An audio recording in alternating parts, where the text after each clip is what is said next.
All right. So I think we should refer to the thing you sent me, no? Yeah. Oh, is that what you're looking at? Yeah, I got it here. Oh, for sure. Okay. So I was born in Chicago.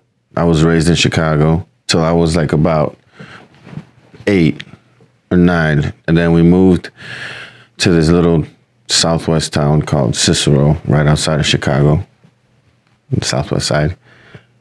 And that's where I went to school, grew up, my humble beginnings, where I started artwork, started spray painting at a young age, like at 5th grade. You know, went through the motions of the whole graffiti era phase, painting things that I'm not supposed to be painting, getting caught, obviously, is part of it. But, you know, I made the transition of evolving as an artist as a whole. I didn't just stay doing graffiti. I branched out, I guess you could say, artistically, and started doing more realism, more comic art, dabbing into other things instead of just graffiti. But graffiti was the genesis. That's where it all started for me. Yeah.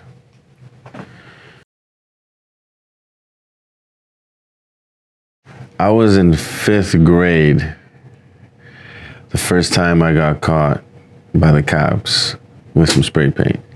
But it was me and my friends, Super Bowl Sunday. We decided to go. I think that was one of the first times that I actually went to go paint, to answer that question.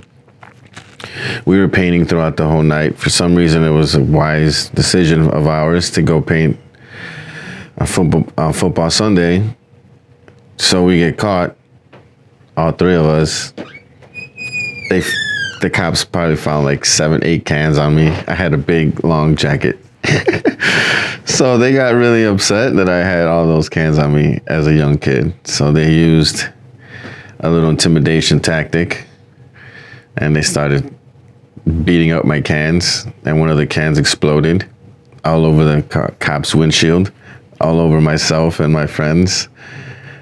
And later on, we were at the station, my mom comes, and so she thought that they beat me up because my face was red. So she thought it was blood.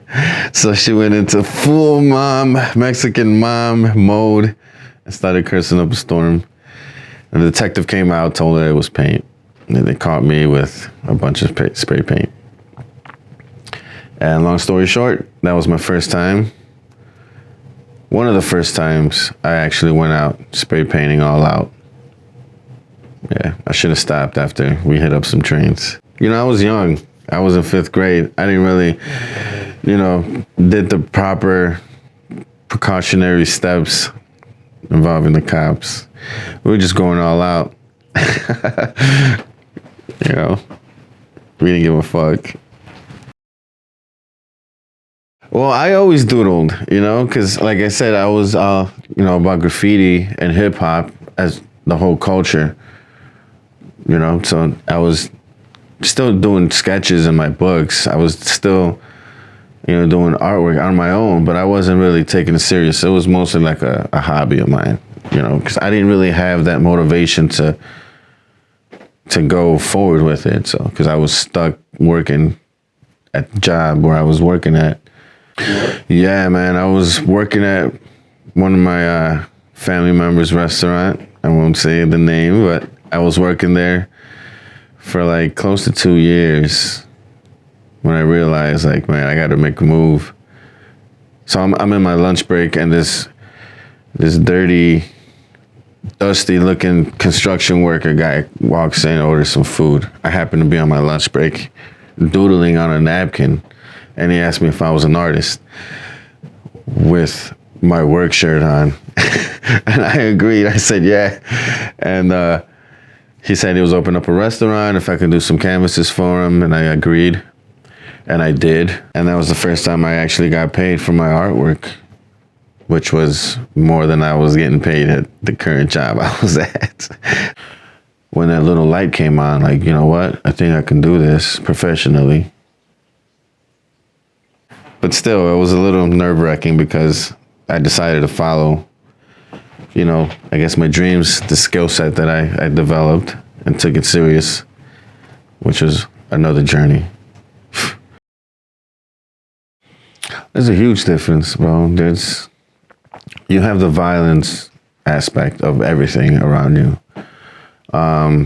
You run into asshole artists. Obviously, they're all around, but I don't know. I guess I was more involved, I guess, because I'm really not involved here because I haven't really met a lot of Toronto artists, just online and stuff. It's different in the streets, but out in Chicago, like I knew a lot. And my name was, pretty well known in Chicago, the South Side.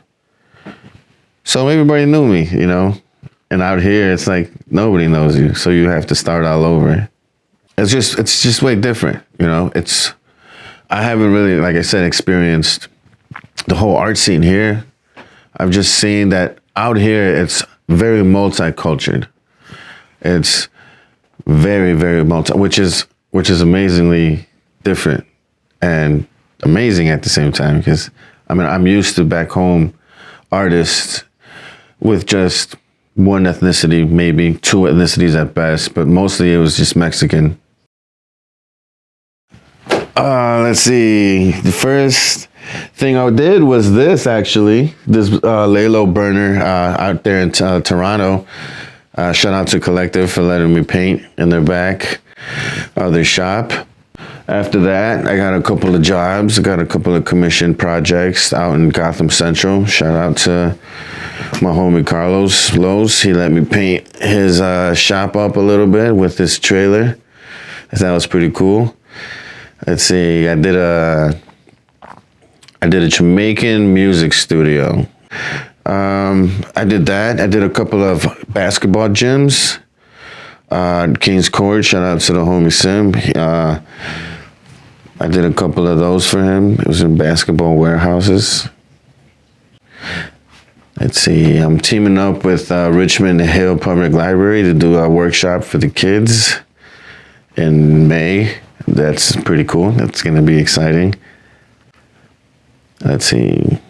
And other than that, I've been doing canvas work on my own. Obviously, I sold some canvases during the winter.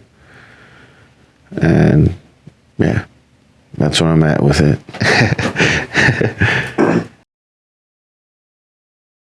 It's awesome. It's different. It's, like I said, it's multicultural. I live in like a Chinese community. It's freaking awesome. It's peaceful. It's non-violent whatsoever. Like I can relax. I can breathe. I feel like my mind can slow down. I think that was the hardest part, is mentally transitioning myself here.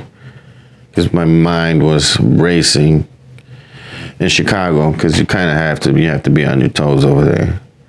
And over here, I get to like actually clearly think and relax and not have that chip on my shoulder where I have to look back, make sure nobody's following me, any weird activity is going on.